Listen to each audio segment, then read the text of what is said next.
Hey, Kate, how are you? I'm great. What's up, Anne? I am doing very well. So, hello to everybody. My name is Ann Merchant, and you are? I'm Kate Sutter. And both of us work for the National Academy of Sciences. Of course, I don't know if you guys were tuned in early because whether you were hearing the same music. I was afraid that Kate and I would come on doing this as we were like listening to the music. At least that's what we were doing before we got here. So we We want to were thank grooving. all of you for being here on this Wednesday evening. And so, of course, the first order of business, because we have to earn our pay, is that we have to explain a little bit about what the National Academy of Sciences is. And then, Kate, you're going to explain a little bit about LabX, which is a exactly program of. the National Academy of Sciences. So, we're doing the Mutt and Jeff thing here, the Abbott and Costello. So I'm going to take the National Academy of Sciences, and then I'm going to turn it over to Kate before we get started with why you're really here, which is for Hidden Expert. But we're just kind of setting it up for you so you get a little bit of context. And so the National Academy of Sciences is a private nonprofit institution in Washington, D.C. And I think I spend my life saying that, and yet it never fails. It is however many times I say it, people will say, so what's it like working for the federal government? And I understand it's confusing, but it's not what I do. I don't work for the federal government. That's not what Kate and I do. But if you are ever in Washington, D.C., whenever we can get back to traveling again and you find yourself on Constitution Avenue, look for the statue of Einstein, and that's our building, because you can come and sit on Einstein's lap and you can visit us. And we've been very busy since March, even though we haven't been in our offices on Constitution Avenue, because as you might imagine, an institution like the Academy has been quite occupied, really kind of helping to frame the conversation around the pandemic. So we were really excited this past week. There's been lots of good news about vaccines. But as of course, I think we all know, it's not going to be a quick or easy process, so that come January, even with all this good news, we're not all going to be able to walk into our local CVS and roll up our sleeves and get a jab. And the Academy, for example, has been working on a framework, a 4-part framework for rolling out the distribution of vaccines. But when President-elect Biden announced his transition team, one of the co-chairs of that transition team is a dual member, a member of the National Academy of Sciences and a member of the National Academy of Medicine. And 4 people who are part of his team are members of the National Academy of Medicine. And almost everybody else on that team has been sitting on one of our committees at one time or another. So it's that kind of evidence-based advice that is the hallmark of what we do, that we help people really think of the good ways to implement policy, to think about how we can use the resources from science, engineering, and medicine to be able to make good decisions. But of course, that all sounds very nutritious. And as I like to say, we're not about so much the nutritious, we like to think about the science that's delicious. And that's where LabX comes in. Yep, that's us, the delicious programming over here.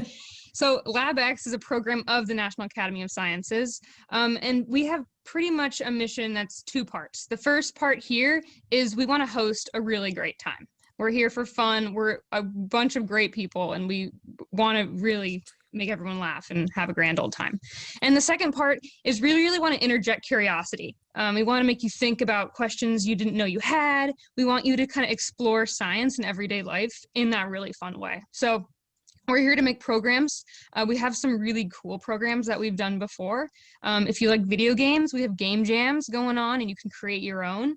And we also have, do you like beer? Because we have hosted happy hours with scientists. That has been put on pause, obviously. And even if you like simulations or role-playing games, there's a new certified facilitator program you can go through to kind of help with that and learn about disasters and all the science and cool fun stuff there. So we're very busy even in the pandemic, and we have some really cool plans coming up for next year. So keep tabs on us. I promise it'll be worth it. It's just a good group of people looking to have a lot of fun and kind of spice science up a little bit. That's how I like to say. Yeah, and this whole hidden expert program, this is really all down to Kate. This was, I think it was actually your job interview that you came in with this idea. And so this is what happens when you come in with a good idea. We don't let that sit around in a drawer. We make sure that you actually get to work and get it done. So we owe this to Kate, and we thank you for that. And I think that this is going to be, I think it's been really interesting because this two-part deal of like first having to guess the theme when you hear these stories and then having to identify the expert in our midst. You know, that as we've said, scientists, it's like Us Weekly, you know, scientists, they're just like us. We will not be able to tell who the scientist is tonight. I defy you. So I think that with that, we're probably ready to turn it over to our host. Is that right, Kate?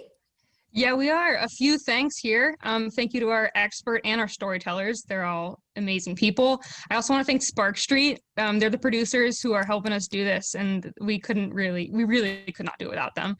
And I want to thank you guys, Anne's making me blush because it was my idea, and it's cool to see it come to fruition. And lastly, I want to thank Chris Duffy, who is our host. He's a comedian. He's hilarious. We have a ton of fun. And he's going to be taking over from now, and I hope you enjoy the show, everyone. Hello, hi everybody. I'm Chris. I'm your host for this evening, and welcome to Hidden Expert. Thanks so much, Anne and Kate, for the great introduction and for the context. I'm always glad to see two hardworking federal employees. Okay, so we are, I'm just kidding, I know. She said that she hates that. That's why I said it. If you're confused, that's not a federal employee. That's the whole point. Okay. Hidden Expert. We are going to have an incredible time tonight.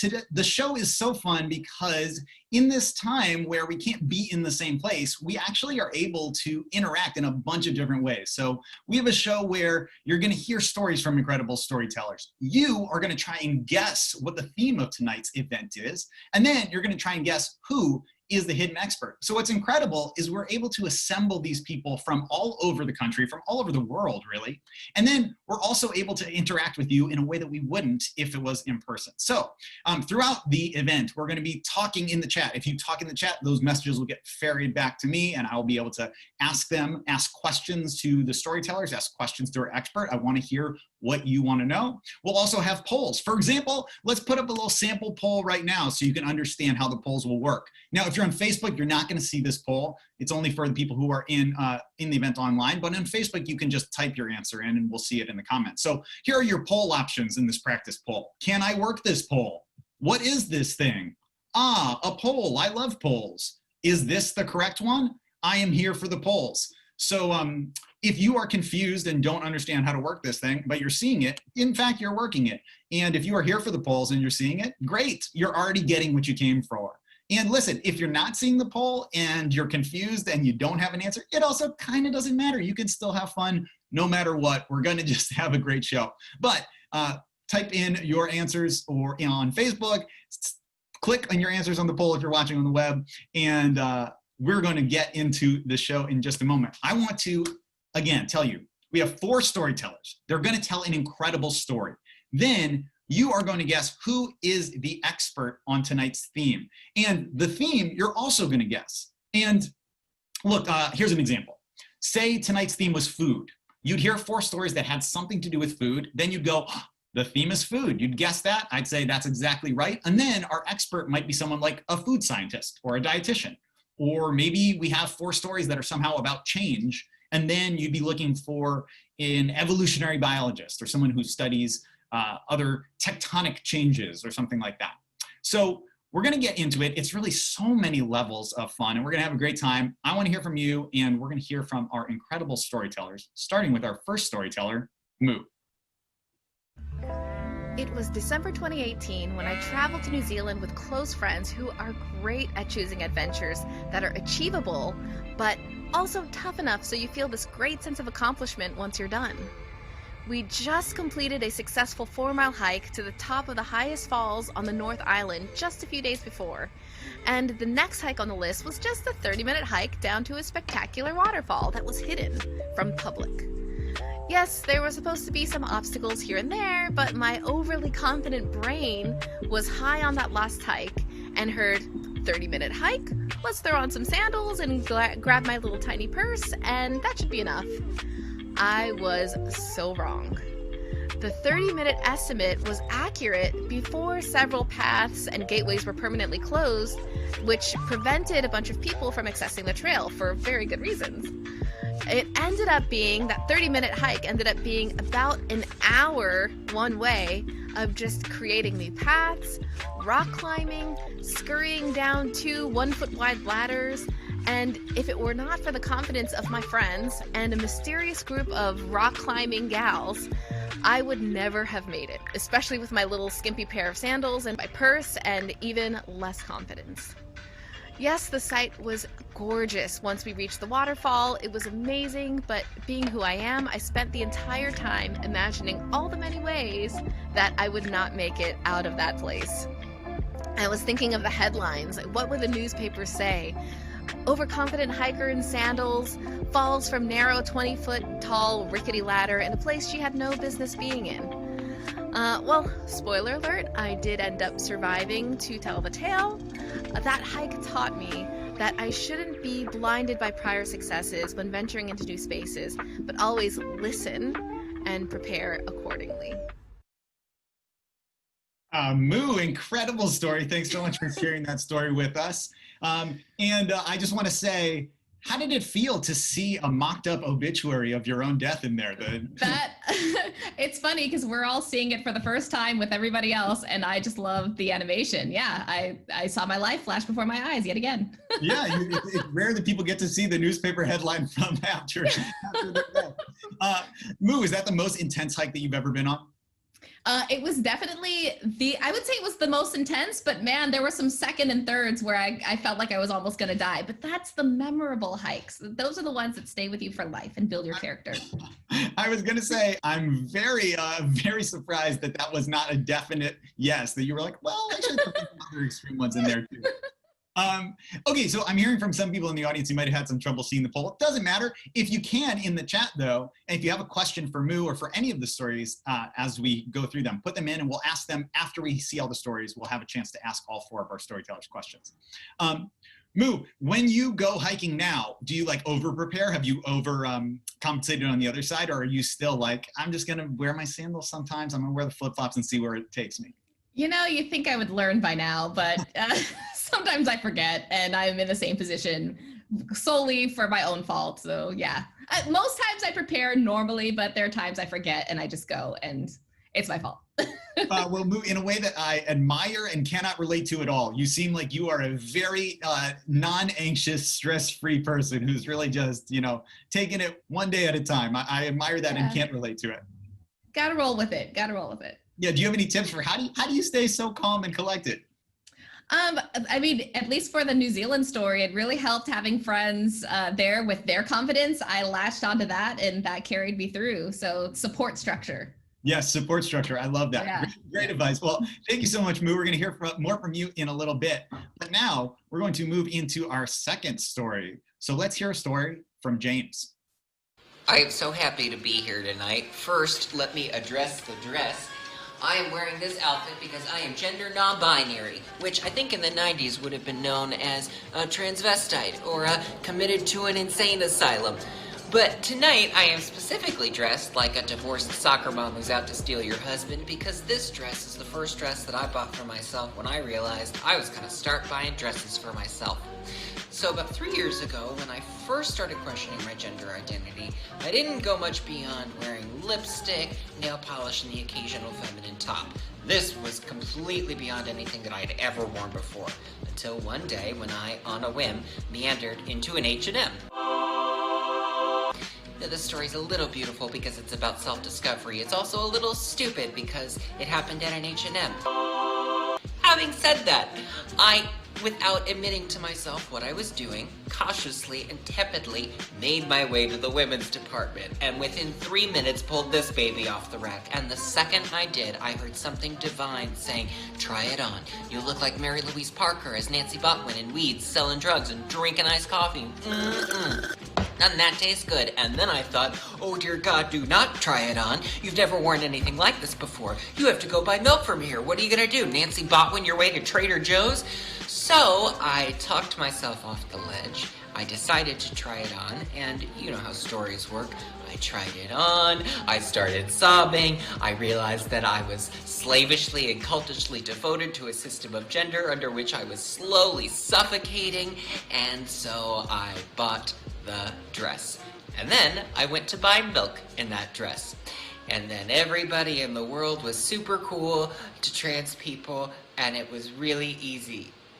The end. Incredible story. Thank you so much, James. And I know that I speak for everyone when I say you look fabulous and that dress was absolutely the right purchase. Perfect. Thank you so much. Thank you very much. I have started selling weed, so let me know if you want some. No, that's not true. I also, if someone is watching and you work for H&M, this is an incredible opportunity. You need to reach out to James, get at them. This is a spokesperson for you. This should be a commercial. It should be a commercial. It absolutely should be a commercial. Yes, there's like 800 people watching this right now. One of you knows someone. Yes, based on my understanding of statistics, if there's 800 people in an online show, one of them is the CEO of H&M. That's just one of them. That's just the way it works. That's how it works. Absolutely, or at least a commercial agent. Come on, look at these cheekbones. James, is that your go-to outfit, or do you have others that you rotate through? Is this like? God, no. This outfit, though I love it, commands a little too much attention for walking the streets of New York City. So I, when I'm feeling less daring, go just a little bit less like I'm trying to steal your husband, and a little more like I'm just trying to get by. I'm just trying to attract your husband's notice. It's not necessarily a thing. Yeah, just I want to flirt with him a little, not too much. And who could begrudge you that? I don't think anyone should be able to begrudge you that.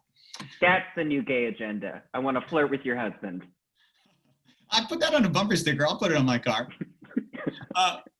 James, is there any other particular reason why you love H&M, or are there other brands that you feel like are real strong competitors to them before we get into the next video? I'm sure they're so awful in the world. It's that they're cheap. That's really all it is. Okay, well, we're going to hear a lot more from James and get to ask them more questions later on. So please, if you have questions for them, put them in the chat. I'm seeing that people are already starting to guess the theme. That is fantastic. Remember, there are multiple layers to this show. You're trying to figure out what the theme is, what connect these two stories and the two that follow. Then you're figuring out who our expert is, and we're gonna have a chance to interview all these people and ask them questions. So whatever you wanna know, keep asking those. And also, James, I just wanna pass along, someone already has said, you rock, capital R-O-C-K, that necklace. So thank you. Yes. Are they an agent? Yes, they said they signed it, the head of William Morris Endeavor. So, wow, very cool.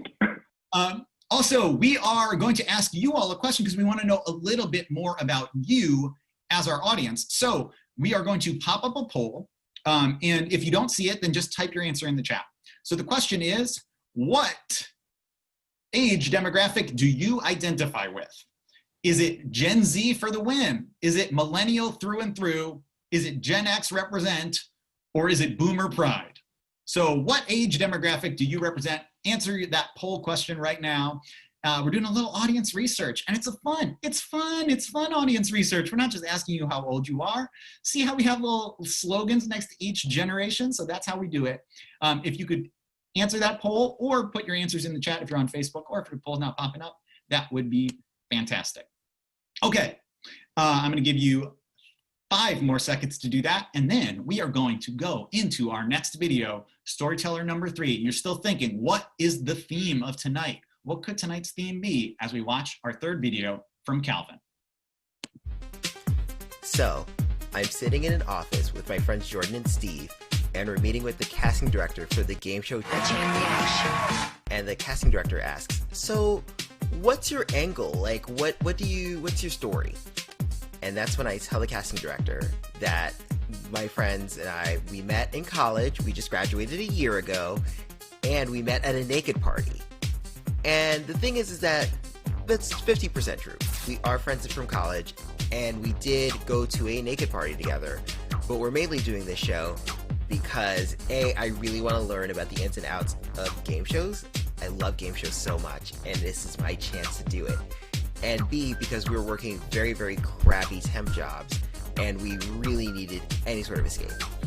You see, at the time, I was working at a bank that was currently under audit, and I'm pretty sure that that bank has now since gone under, but neither here nor there. So the casting director says, that sounds very interesting, and you know what, we'll call you. Thankfully, a week later, they actually call us. And so, because we got cast on the show, we spend all of this time tape recording episodes and playing with each other to make sure that we can get this game show down. And then the day before the taping, I walk into my job and I quit on the spot. I said, I'm done, I quit, I don't need this. And my boss says, this is highly unprofessional. And I said, I don't care, because you know what, I'm gonna be a star and I'm gonna be rich. The next day, I go in to record the show.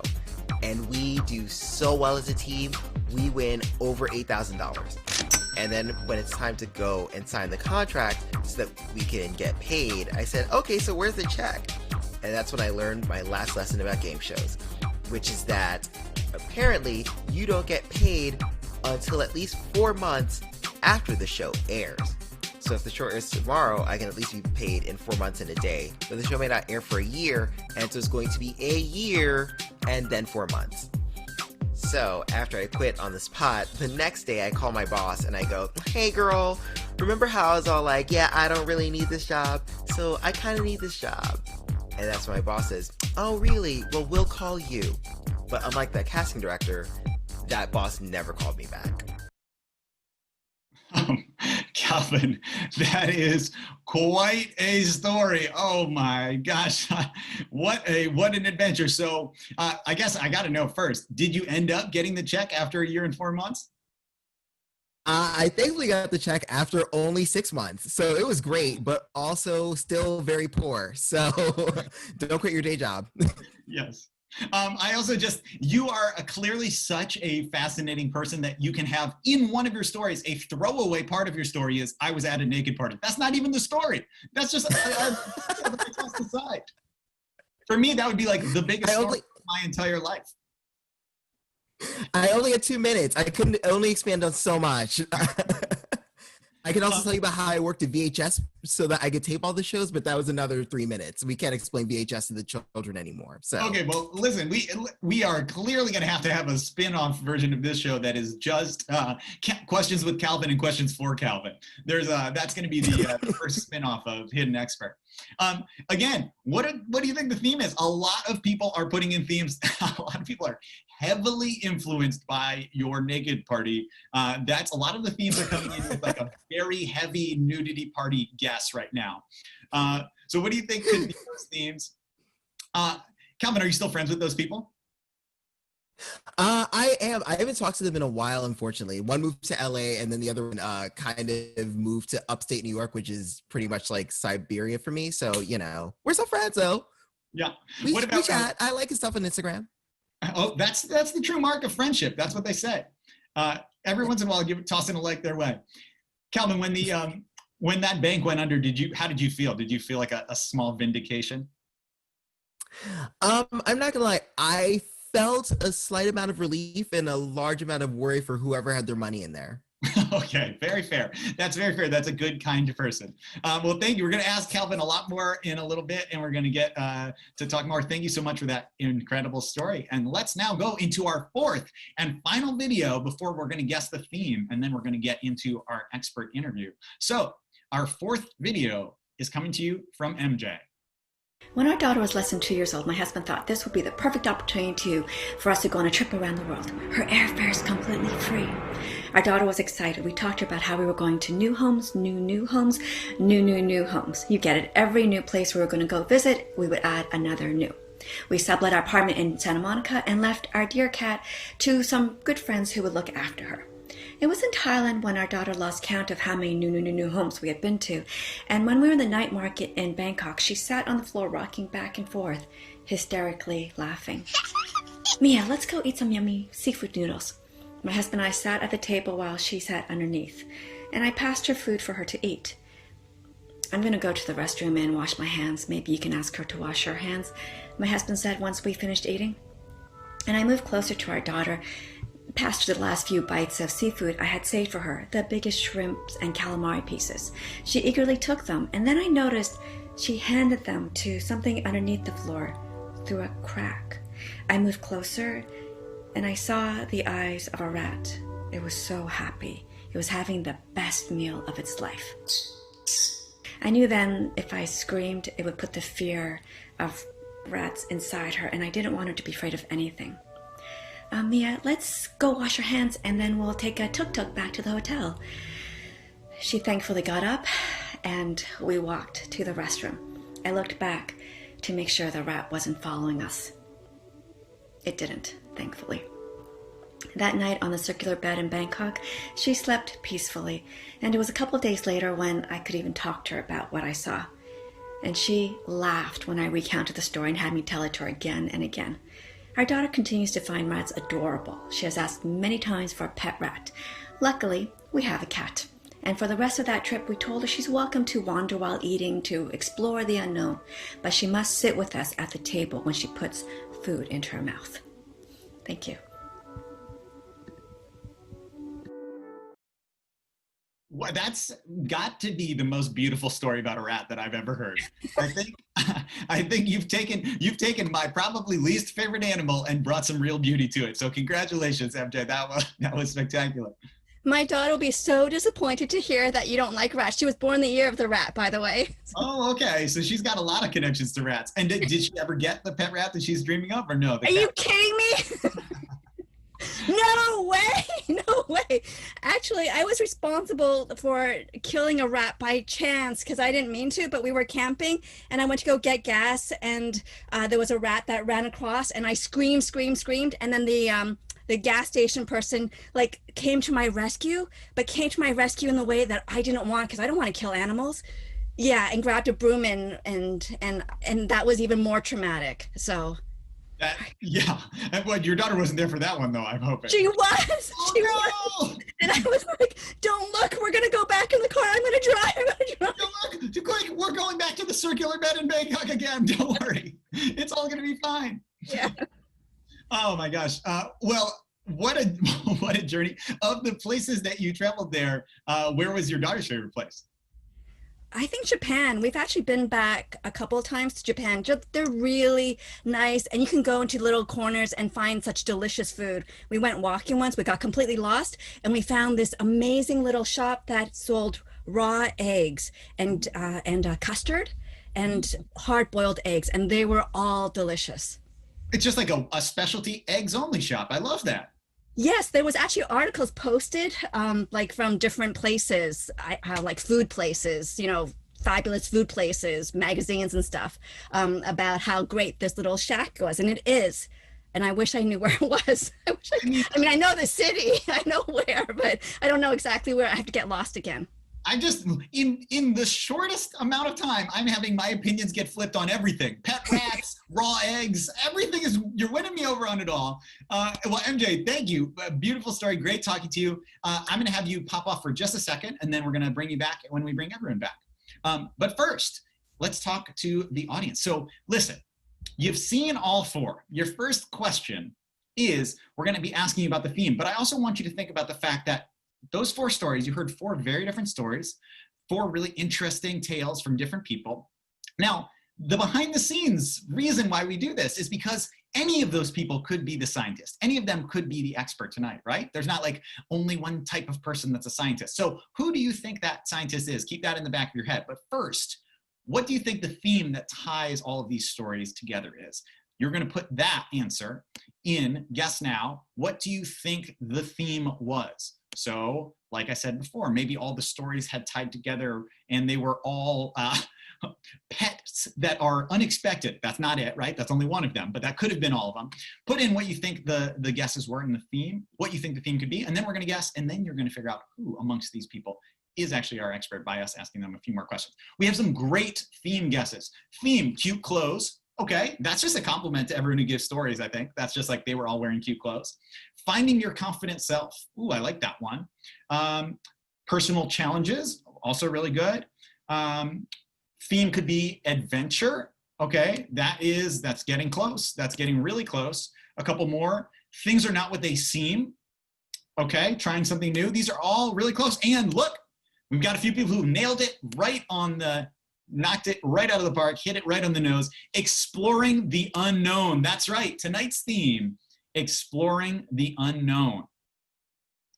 So now you know the theme. You've heard the stories. Now we're going to try and ask each of our storytellers a few questions that you have asked them.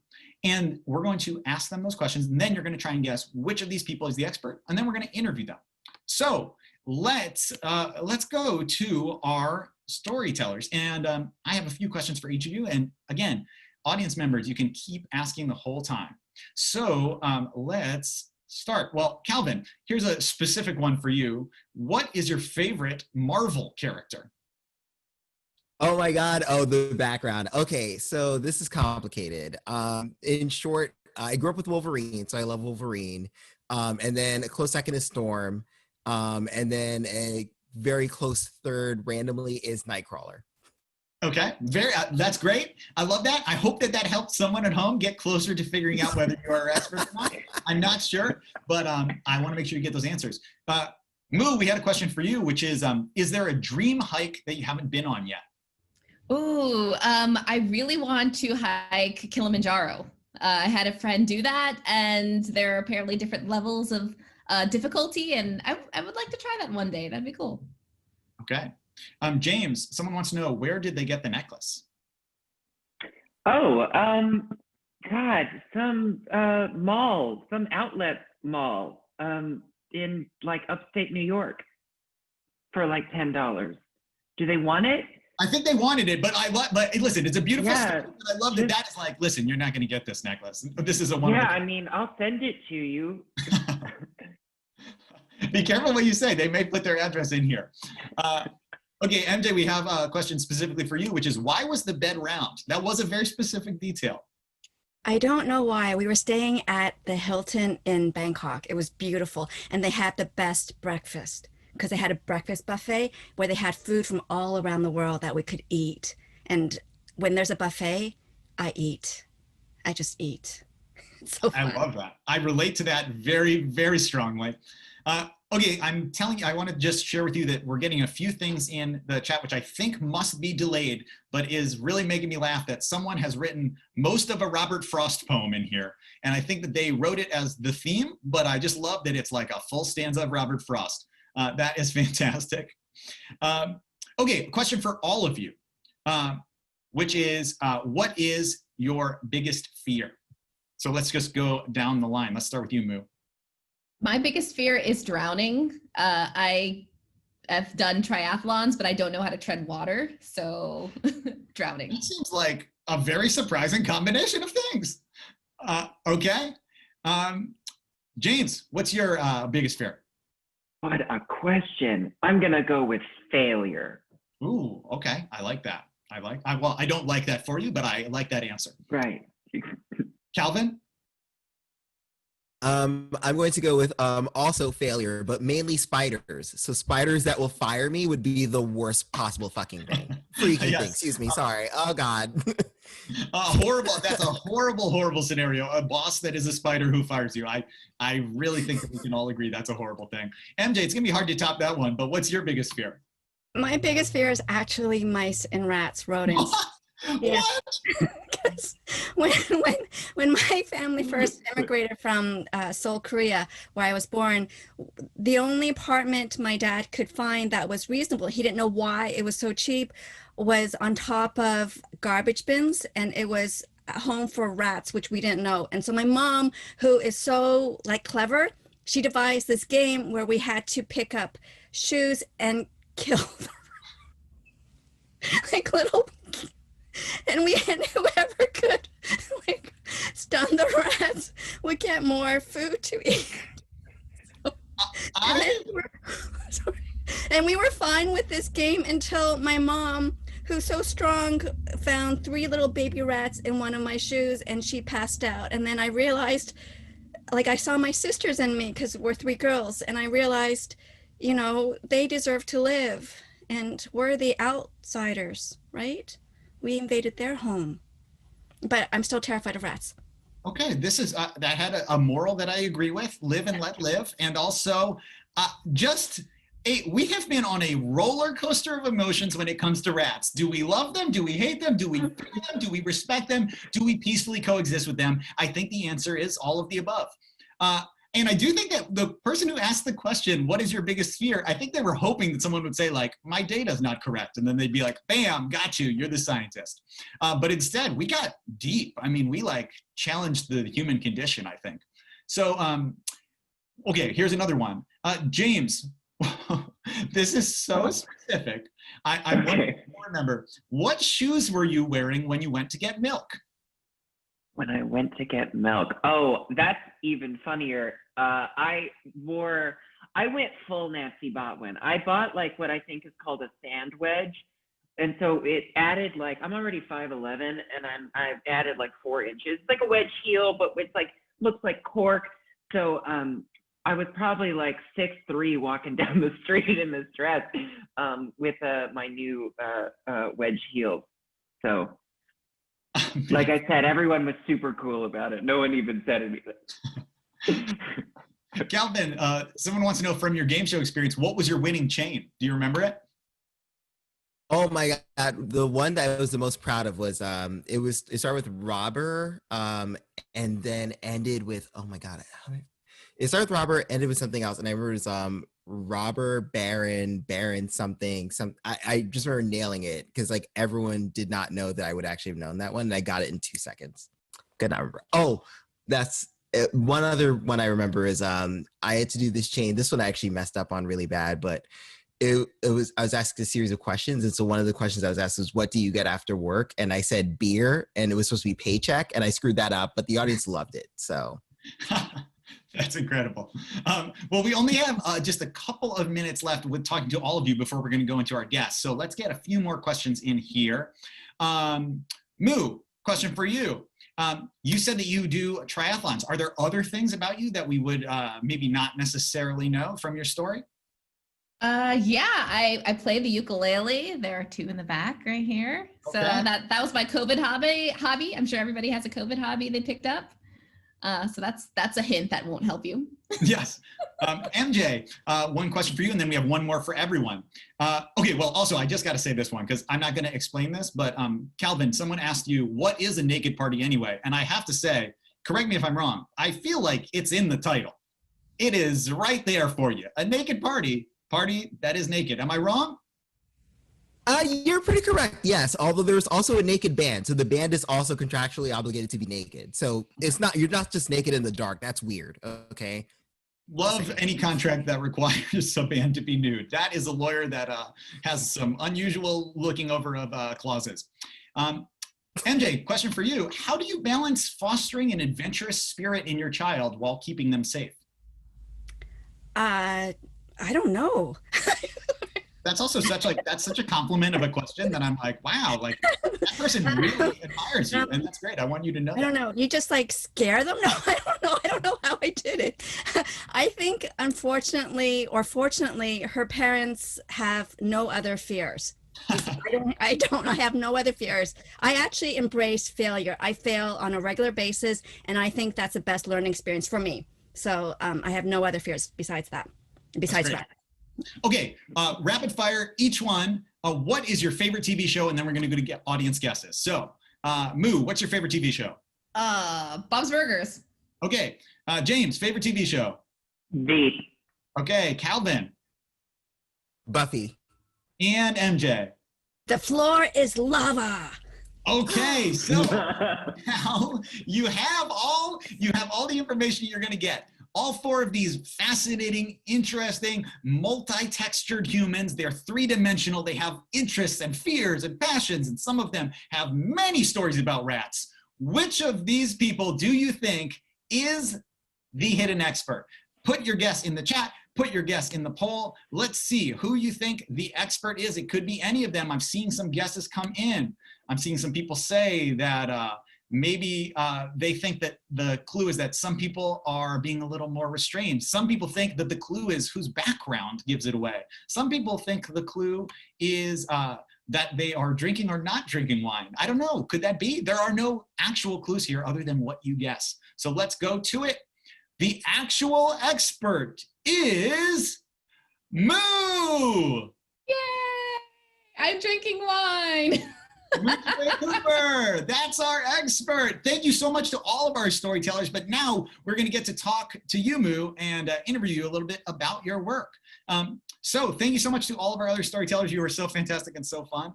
And Moo, why don't you tell us, first of all, introduce yourself and who you are and what your research is. Yeah, my name is Mujige Cooper, and I am a scientist. I'm actually a planetary protection engineer, and I make sure that other planets don't get contaminated by Earth bacteria when we try to explore the unknown. Okay, amazing. Well, we're going to hear all about that, about what it means to protect spaceships from Earth bacteria. But first, let's find out who our other storytellers were as well. So we have Calvin Cato. He is a stand-up comic. And not only that, but Calvin, you were also, you were pretty impressive in the 7th and 8th grade. What was it that you were the champion of? I was a spelling bee champion in 7th and 8th grade. And the jacket still fits. It still does, thank goodness. I thought I put on enough COVID weight to not have it fit, so this is a huge accomplishment for me. Okay, then we also have James Tyson, and they are an actor, a stand-up comic, and a Star Wars fanatic. But James, you're not just those things. You also, at age 2, you were someone extremely important. Who were you? Was a toddler beauty pageant winner. Oh, and we got to see that photo. Look at that. That is a beautiful toddler right there. Oh, look at these photos. Look at him modeling. Look at him modeling. Look at that beautiful, beautiful young James. All right, fantastic. And last but certainly not least, MJ Kang. She is a playwright and an actress. MJ, you won a writing contest at age 8 for an essay titled My Life as a Cookie. Is that true? Yes. Well, I think I was 7, but yes, I'm very proud of that. That was. And that really set the tone for you. Now you're an award-winning playwright. You've won the Moth Story Slam. Oh yeah, that was my COVID thing, hobby, storytelling. And Calvin, I was on 2 game shows. And James, I shop at H&M. And Moo, I go hiking too. Oh my gosh, I love it so much. We also have a photo of one of your other talents, which is that you are a 3rd-degree black belt in Taekwondo. Yes, I am. And my husband, our daughter is as well. They actually got me to do it. Those kids. So you are not just a playwright and an actress and a storyteller. You are also a lethal weapon. It's incredible. Yes, I am a lethal weapon, even though I'm only 5'2". Thank you. I really love that. Well, thank you again to MJ, to Calvin, and to James. Really, what a pleasure. You all are just the best. And now, if you have questions for Moo about her research and about the things that she does, let us know. We are going to talk about them. So, Moo, you are in charge of protecting other planets. You are a planetary protection engineer and lead now, right? I love that that's also a different PPE than we're used to. Yeah, different PPE. But yeah, I'm focused on specific projects. So I just rolled off of the last mission that's going to Mars. It's actually going to land in February, very soon. And yeah, now I'm working on a Europa lander concept and hope to not contaminate that wonderful moon. So one of the questions we're getting is, were you involved in the recent mission to collect samples from the asteroid? And that's not what you were involved in, right? I was not, no, unfortunately. I mean, there are so many amazing missions that are happening in parallel, but I was not part of that particular mission. It's the mission that's going to collect samples from Mars, the surface of Mars. And so maybe this is obvious, but I am not a NASA scientist, so perhaps. Are you sure? I am very sure. If I am, NASA is in trouble. But why is it important to not have things on the outside of spaceships that go to other places? Why would we not want that? Yeah, well, the first and fundamental reason is it's just the right thing to do, right? When you go to your friend's house, do you trash it, you get in a drunken rage and say, this is my place now, and, leave toilet paper everywhere? right? It's the same thing when you explore different planets. It's just the right thing to do. You have to make sure you don't leave a trace, like in the national parks. But the second big reason why you want to do that is if you're actually looking for life that is native to Mars or whatever the place you're exploring, you have to make sure you don't bring your own life with you that may confuse the results. You want to make sure you can do good science. And how did you get involved in this in the first place? What inspired you to pursue this career? Yeah, when I was a middle schooler, I saw Carl Sagan's The Cosmos, and that kind of turned my light bulb on. And I thought, wow, I want to be an astrophysicist. And of course, everybody said I was crazy because I'm like a little, I don't know, 12-year-old saying, I want to be an astrophysicist. And it's not, I never took a physics course and I didn't know what I was talking about, but it worked out eventually. But yeah, that's how I got here. I was my light bulb turned on, and I spent every waking hour either going to summer school to get classes so I could skip my last year of high school and just work my way through to where I currently am. So a couple of questions. First, a quick clarification. People want to know, do you work for NASA? Do you work for JPL? Where do you work? So I work at JPL, which is an FFRDC. But yeah, it's like a weird gray zone, right? Because a lot of people that work for NASA proper work for the government. So we're not civil servants, we're technically contractors. Okay, and JPL is the Jet Propulsion Lab. Correct. Here in Pasadena. Yes, there's another company I think that does audio that's also JPL. Oh, JBL? I'm definitely seeing something like that. Yeah, you're like, oh, we're not the high-end sound systems, but we are we are the high-end. Yes, yeah. And then, you were talking about how you got inspired by seeing Carl Sagan and watching the show. One of the things that we do on this show, of course, is, look at a bunch of different people and then try and guess who our expert is. Why do you think that some people may have not guessed that you were the expert? Or why do you think they would have guessed that you were the expert? Yeah, I mean, it's what my passion is to go and do outreach and just kind of change the ideal of when you close your eyes and you picture a scientist. I want it to be multi-dimensional. And at least in my mind, I just want to show people, especially people of color, like, look, you can do this. It's an option. You can totally do other fun things and fulfilling things like the amazing career path of being a comedian. You can do that, but just know that this is an option. So yeah, that's yes. I will strongly encourage, if you're out there and you're deciding, do you want to follow Moo's career path or my career path? I strongly encourage you to follow Moo's. Please. I don't know. We have too many comedians and not enough rocket scientists. That is certainly the case. Well, Moo, we have some questions here about specifically the job. So you're trying to make sure that the things that we send up into space aren't contaminating Mars. Yes. Is that job about not dropping things, or is it about having a vehicle leave clean? Which is more important? Great question. And it's a little bit of a mix of both. The key thing is before we leave, we need to make sure we're clean. And a lot of the things that we do, I mean, myself and my team are sampling all the way until 7 days before launch. In the case of the last rover, we're on the actual, on top of the rocket, taking samples and making sure that the final integration is done in a clean manner. And it was. But just like you were alluding to, we're also going to take samples, and things are going to drop on the surface of Mars. So the things that are going to drop on the surface, we have to make sure those especially are clean too, because they're going to stay and live there forever.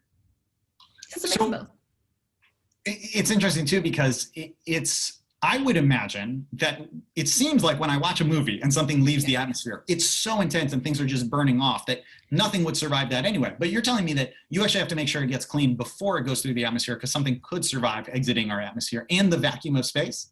Yeah, so there's a thing on our planet called extremophiles. These are microorganisms that could withstand the most harshest conditions. I mean, for example, there's a microorganism called Deinococcus radiodurans, and it can withstand far more radiation than humans can. We would die at a dose that it can survive. So there are many microbes that can survive crazy things and eat metal. They can survive in high temperatures, in crazy environments, and be just fine. So these are the microbes that we are really suspicious of and make sure we don't have these extremophiles on the spacecraft. Well, someone's asking this question, and I've heard you talk about this before because I think it's really fascinating, is they're asking, how is COVID affecting your work? And one of the things that I've heard you talk about is how you've kind of always been wearing pretty extreme personal protection in your work. So I wonder if you could talk more about that. Yeah, in our line of work, we make sure we have so many layers of protection. If we have just one layer, right, if one thing goes wrong, everything falls apart. And as you can see, so far, everything's been, knock on wood, very successful.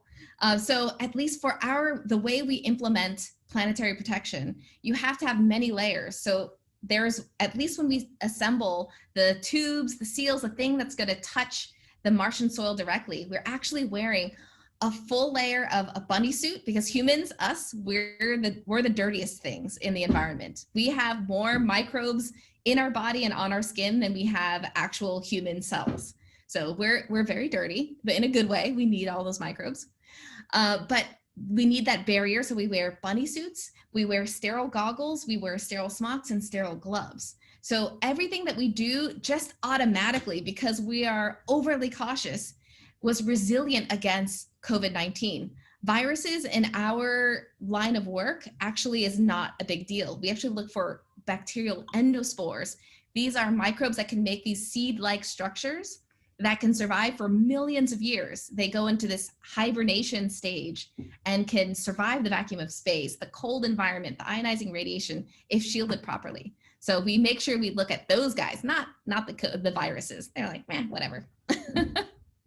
Well, I want to just say, first of all, as far as exploring the unknown, tonight's theme, you are certainly doing that. You are also activating people's imagination and curiosity. We are getting so many questions. I just want to let you all know, I am seeing your questions. We're going to try and get to them, as many of them as possible. But Moo, people just really want to know things about what you do, which is fantastic. Okay, here's a fun one that I want to make sure we ask, because a lot of these people who are writing questions seem to be scientists themselves, or at least super well informed. But also, we have one from a parent who has a question from their child. Is it true that astronauts left a bag of poo on the moon? That is what a first grade daughter told them recently. And the dad is saying, that seems like something we wouldn't want to do. So is that true? This first grade daughter believes that a bag of poo was left on the moon. That's a really good question. I actually don't know. But if they were to leave a bag of poo on the moon, that's okay. So early on during the Apollo times, when they brought samples back, their duty was to make sure that it wasn't harmful to humans. So my job, planetary protection, applies to not only when we look at other moons and planets, but when you bring something back, you have to make sure it doesn't contaminate our environment. So we made sure, or NASA made sure early on, that the Apollo environment couldn't sustain life or couldn't even have an ecosystem. So if they left poo there, it's okay. We won't harm the natural habitat. And as long as it's contained, it's fine. Whether or not we did, I'm not the expert on that. Well, truly, what a generous and kind response to that question, to be like, listen, if we left poo, it's not a problem, but I also am not sure if we did. My guess is, I feel like if we did, you would know. So I'm going to say, if you don't know about it, I bet we didn't. A quick question, which I believe I know the answer to, but just to confirm, someone's saying, is there an international agreement so that other countries also disinfect their space probes? That's a very, very good question. Like, somebody in planetary protection must have asked that. Yes, there is an international treaty, actually in the 60s. It was signed such that all of the world, all of the signatories, actually, not everybody in the world, but all of the signatories to this treaty agreed that we should abide by these same rules. We should be cognizant of how we explore other planets and make sure we do the right thing. And there are specific rules about how the maximum amount of these bacterial endospores that I talked about, these seed-like structures, the maximum amount that your spacecraft could carry when it goes to that place, so that with all of these harsh environments of space and the radiation, all of that, it would minimize the potential to actually contaminate that environment. So yes, there is an international treaty. And that was kind of what created your field, right? That's right. That was the inception of planetary protection. It used to be planetary quarantine, and then it evolved to planetary protection. I love that. Well, Moo, we're going to keep talking to you, and we have so many more questions. But also, as we talk, it sounds like there was maybe some sort of technical problem with the poll. So we're going to pop that poll up. You can still hear the poll. You can see the poll and answer it while you also listen to this conversation. You can walk and chew gum at the same time. So we're going to pop that poll up, and we're also going to keep talking to Moo. So if you see that poll pop up, please answer it. Help us figure out who's watching and who you are. But yes, back to talking to Moo.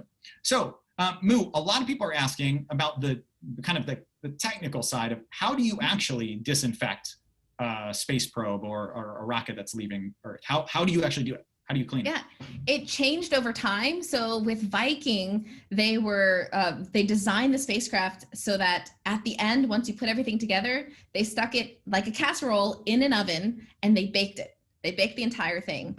So that was really smart because you, of course, could be careful while you're assembling it, but you knew you had that step at the end that would seal the deal.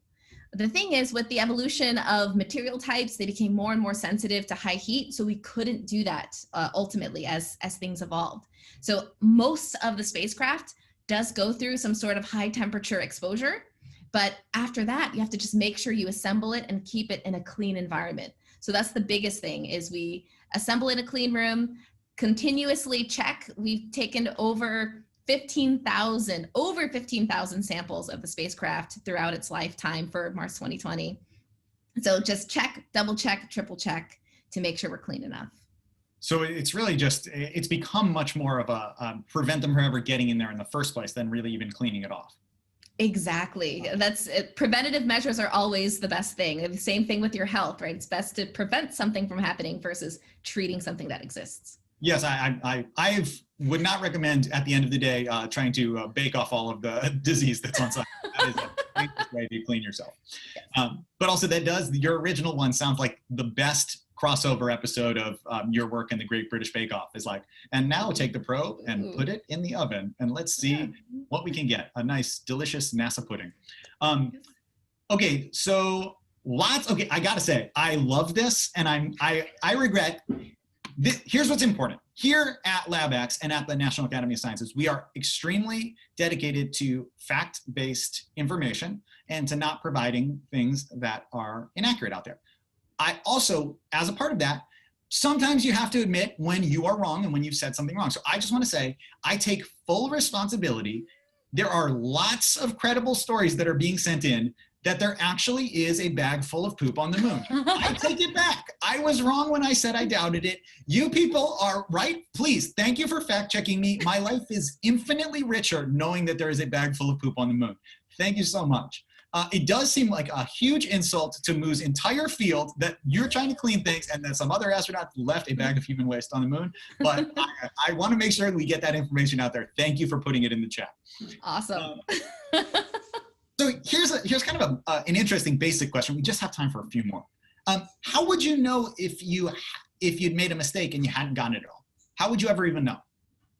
That's a really good question. And we'll actually know for this particular mission because eventually the goal is to bring the samples back to Earth.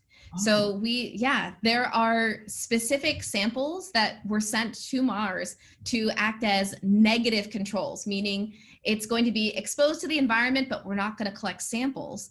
And that will show how well we cleaned the device, how well basically our thought process was end to end. So this will allow us to understand, okay, if we didn't do anything, what kind of contamination made its way round trip? And that'll help us confirm that whatever we find is the real deal. Okay, we have time for two last quick questions. So second to last one, is there a risk of picking up contaminants after liftoff, like in the atmosphere or in space? And how would you prevent hitchhikers from riding the spacecraft down to the surface? Yeah, so interestingly enough, one of the microbes that I did my whole dissertation on killing was killing microbes. Coming back to MJ's stories. Coming back to MJ's that's what I know. Killing rats. I killed tinier things. Tiny little rats. Microscope rats. Yes, exactly. But one of the extremophiles, it was called Bacillus stratosphericus. because there was a group of scientists that took an air sample from the stratosphere, and they found that with the cycle of the water cycle, that microbes floated all the way to the upper atmosphere. So yes, there may be microbes floating around there, but when it's in that part of the atmosphere, it's covered, the spacecraft is covered by a fairing, which eventually peels off, but there's not really a likelihood that anything's going to reattach while it's going through the atmosphere. There might be redistribution of things that are already there because you're going, there's a vibration of launch, you're going into a vacuum, so things are redistributing, but the likelihood that we're getting new things is very, very low. Okay, and last question, just a quick one. What is it that you wish people knew about this field and what you do that they don't know now? Oh man, what do I wish that they knew? Yeah, that it's just back to basic. It's a very simple field, right? Just be good to the world, and that's it. So I hope everybody will take the spirit of planetary protection and to be good to one another when you explore your friends and family's environments. Okay, well, I couldn't have thought of a better note for us to end on. Thank you so much, Dr. Mujige Cooper. What a absolute pleasure. Thank you for talking to us, and thank you for the work that you do. And thank you so much to all of our other storytellers. That is it for tonight's show. We will be back on December 16th with another one of these shows. I just want to say again, at a time right now where science is so important and where we just absolutely need to have actual fact-based information from actual experts, I'm so glad that we get to do this show that shows you that you can be a scientist, that there's a potential for anyone to be a scientist, but also that the people who have done the work and find it are interesting and fascinating and amazing, and they're willing to share their knowledge with you, just like Moo was. So I hope that you leave learning a little bit more about space. You know a lot more about rats. And listen, I know that I will take for the rest of my life the certain knowledge that there is human poop on the moon. We have confirmed it. We know it. We love to know it. Thank you so much. And I hope that we see you on December 16th for the next edition of Hidden Expert. Thanks so much. Have a great night. Stay safe.